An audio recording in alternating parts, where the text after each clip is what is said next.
Hi everyone, welcome to Home for Her TV. I'm your host Catherine Haley, and today I want to take a few minutes and talk about staying organized during a renovation.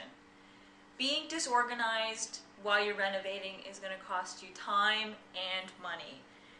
Now, if you're doing a large-scale project where most of the house is gutted, it's going to be pretty hard to stay organized, but there are a few things you can do that'll help. Tip number one, have files for everything.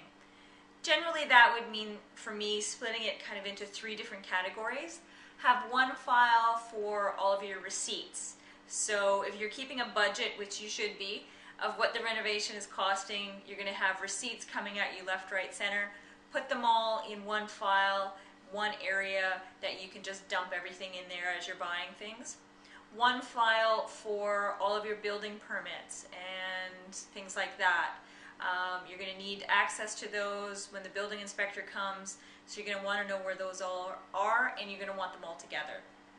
And then one file for design ideas, pictures from magazines, all of the paint chip colors that you're using, things that from the decorating standpoint you want to easily access, have everything together so that when you're dealing with individual rooms you know exactly what's going in there, so it'll help you coordinate things and keep things orderly.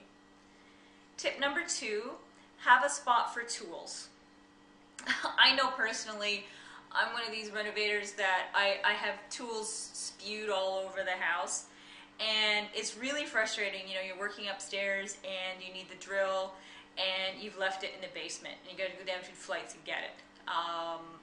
I've been guilty of that, and it's a real waste of time and energy. So if you have one spot for tools, good idea is to have a table kind of in a central location if you're doing a big project, or obviously if you're just doing one room at a time, in one corner or something. And when you're finished with a tool, put it back there so you know exactly where it is and it's easily accessible, and you're not running around the house trying to find the right drill bit.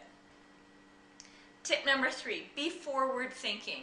And what I mean by that is plan ahead. So if let's say you're doing a bathroom renovation and you're finishing the drywall stage.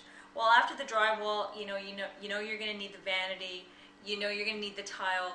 So make sure you have all of those things on site for when the drywall is finished.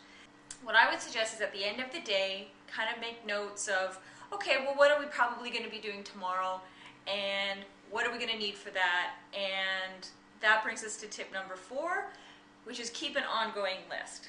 So good idea, as I say, at the end of the day to make a list of what you need, but during the day you are going to run out of something. You're going to use the last screw for something, or you're going to see that, oh, you know what, we're running low on caulking.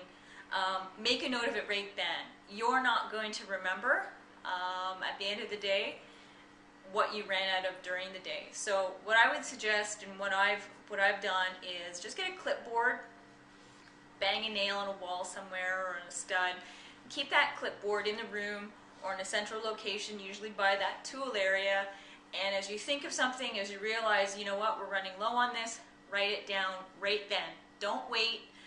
Write it down right then, because you will forget about it. Tip number 5 is clean up. Keeping the work area clean is going to keep the injuries down, and the job will definitely run smoother. The other good thing about trying to keep it tidy is if you're living in the house while you're renovating, the cleaner that you keep it, the less dust and dirt you're going to be breathing in while you're living there, and that's pretty important. You're also going to find that it's easier emotionally during the renovation if it's clean. That's a psychological thing, but I have found that even though there's big pieces of drywall missing and maybe you're walking on a plywood subfloor instead of a nice finished floor, at least if it's clean and there's no nails and dust and things like that, emotionally and psychologically, I feel a lot better, and I think you probably will too. I hope these tips have been helpful. For more advice on owning and renovating a home, please join us at homeforher.com. And when you're there, don't forget to sign up for our newsletter, where you'll get lots more tips and advice. So until next time, be confident and have fun. Cheers!